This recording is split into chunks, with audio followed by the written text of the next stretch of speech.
World of Warcraft это лучшая MMORPG в мире, ну, по крайней мере, одна из лучших, по мнению многих. И сегодня я постараюсь аргументированно высказать свое мнение о данном проекте, ибо с ним не все хорошо, особенно учитывая последние события. И вот в этом случае у фанатов игры не прокатит тезис о том, что сначала наиграй 100 часов, а потом уже что-то там рассказывай, ибо в World of Warcraft я эти 100 часов наиграл. Прошел весь, ну или практически весь контент времен Короля Лича, Пандарии, Легиона, но его я почти добил, не прошел до конца, каюсь, и начал проходить БФА. Плюс еще малость поигрывал в классику, ну и качал твинков в актуале. Ну а суммарно я оплатил примерно полгода подписки. Поэтому думаю, что компетентности в этом вопросе мне хватает. Ну, по крайней мере, я надеюсь, что вы со мной согласны, потому что в противном случае я вас все равно не переспорю.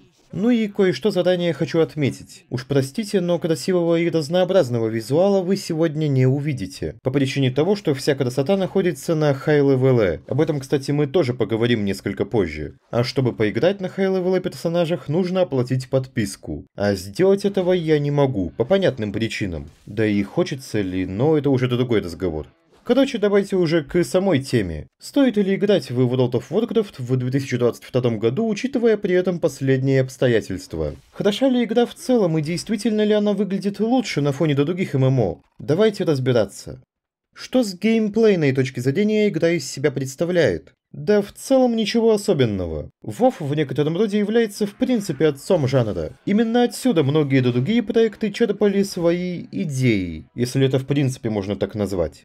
Что уж говорить, если многие выдавали даже элементы интерфейса из Warcraft'а. Разумеется, адаптируя их, да, но все же общая стилистика здесь проскакивает. Посему не мудрено, что основные элементы игры, такие как, например, боевка и пианино на клавишах с циферками, перекочевали в другие проекты. Порой даже с манерой или даже содержанием квестов, особенно из ванильного WoW. Ну, думаю, вы понимаете, я про задания типа «пойди убей 10 кабанов» и так далее. В общем, я это к тому, что ежели вы играли в любые MMORPG, которые созданы на западный манер, то в принципе вы это все уже видели. Особых откровений в World of Warcraft нет. Правда, опять же спешу отметить, что это не главное. Ибо, во-первых, в свое время Warcraft был довольно самобытным, а во-вторых, важно то, как это работает. То есть, если нечто в кодене сломано, то это нечто не является хорошим, даже если оно самобытно. Порядок ли с этим в Варкрафте? Да, все очень даже неплохо. Воюешь себе с мобами, и они действительно представляют опасность, ежели их много и они твоего уровня, то есть соответствуют твоему эквипу. Этот самый эквип ты пытаешься добыть получше, проходя подземелья, например. Побеждаешь боссов, там квесты выполняешь, левел качаешь, ну и так далее. Боевка в игре таргетовая и представляет она собой, как я уже и говорил ранее, пианино на клавиатуре, конкретно на блоке с цифрами. Есть разные классы у персонажей, и при этом каждый класс имеет еще и несколько специализаций, поэтому здесь вы явно найдете что-то по душе. Ну а касательно баланса способностей разных спеков, здесь все неплохо. По крайней мере, чего-то совсем имбового в игре нет. Как много ВВВ, такое чувство, что я заикаюсь.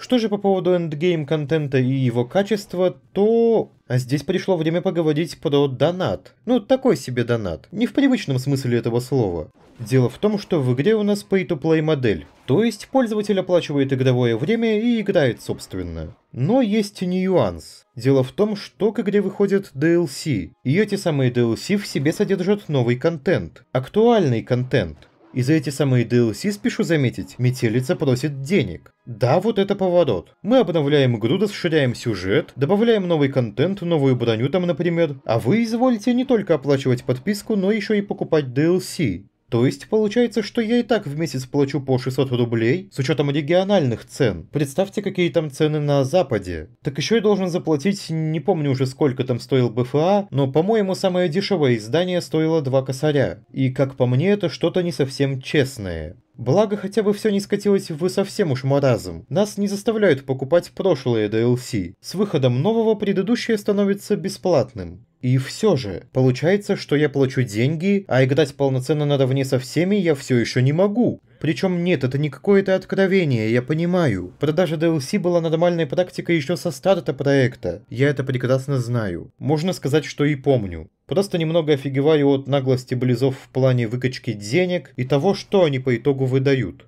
Ну а еще все же, раз уж я начал бомбить, то давайте уж побомблю еще и на саму компанию. Думаю, вы и сами согласны со мной, что есть за что. Так вот, конские цены на проекты. Попытка выдавить из игроков как можно больше. Давайте вспомним тот же третий Warcraft и его переиздание. Вспомним бедный Overwatch, умирающий уже который год, хоть лично мне симпатизирует данная игра при этом. Эти гады просто уничтожили HOTS и StarCraft, превратили Hearthstone в донатную помойку. Ну и сейчас перейдем к самому сладкому. Близы по сути плюнули игрокам из России в лицо. Вопреки жадности и во имя общей повесточки, они просто отказались принимать наши деньги. То есть оплатить игровое время сейчас нельзя. Ну разве что кроме пары обходных путей, но и их постепенно перекрывают. Так что думаю, хотя давайте лучше поговорим об этом ближе уже к концу ролика, когда будем делать выводы.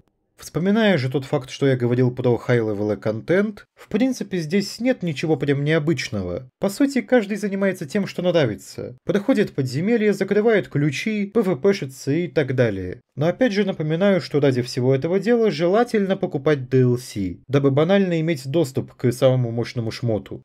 Что по поводу технической части игры? Ну, в этом плане тоже все несколько спорно. Почему? Да потому что графика в игре старая. И нет, я не говорю при этом, что она плохая. Тот же общий дизайн локаций и стилистика игры в целом весьма и весьма неплохи. Уж в этом аспекте люди, которые за это отвечали, не зря едят свой хлеб. Графика в игре в целом смотрится весьма неплохо и глаза не режет. Но все равно заметно, что движок игры уже старенький. Да, его допиливали и допиливают как только могут. Прикручивали и прикручивают к нему все, что только можно. В игре уже даже есть RTX.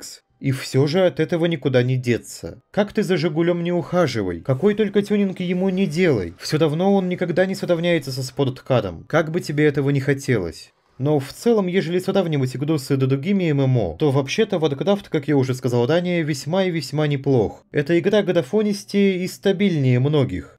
Теперь же про сюжет и лор игры. И знаете, Warcraft это прям огромная вселенная, вполне неплохо проработанная и интересная. Я сам в принципе начал играть в Warcraft чисто из-за сюжета, ну по крайней мере я на него надеялся. И все же есть свои «но». Ныне Warcraft в этом плане не очень. Не буду говорить, что прям помойка, ибо разумеется нет. Просто разрабы уже настолько преисполнились в своем познании, вот настолько уже подняли градус эпичности, что больше некуда попросту. Мы здесь уже воевали и с демонами, и с богами, и с угрозой вселенского масштаба. Сейчас вон в Shadowlands вообще в мир мертвых отправились, и снова там воюем с угрозой вселенского масштаба в очередной раз уже. Как бы все одно да потому. Но правда, если еще в Пандарии все более-менее нормально выглядит, в смысле можно оправдать, так сказать, ростом по карьерной лестнице, то дальше, ну правда уже перебор. Наш персонаж уже по сути своей должен стать владыкой вселенной, но никак не меньше. Ибо ежели прям вдумываться и вчитываться в сюжет, то получается, что всю основную работу действительно делаем именно мы. Ну а остальные, в кавычках, главные действующие лица, попросту пользуются и местами даже присваивают себе наши заслуги.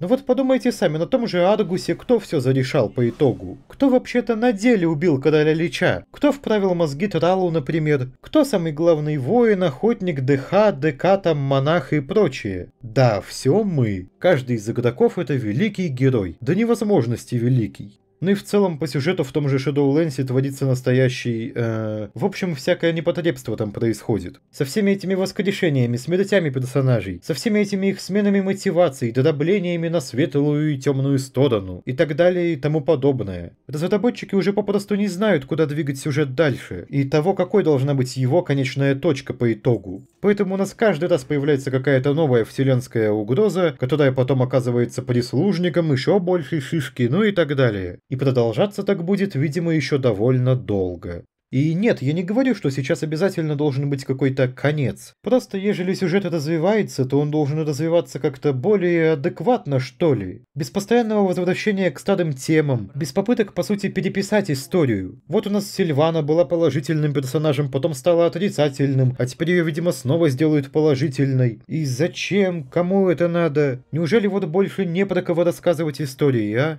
Ну да, действительно, не про кого. Ведь всех старых героев либо убили, либо отправили на покой. Поэтому получается, да, оставшихся будут доить еще долго, ибо развивать новых особо, видимо, не планируется.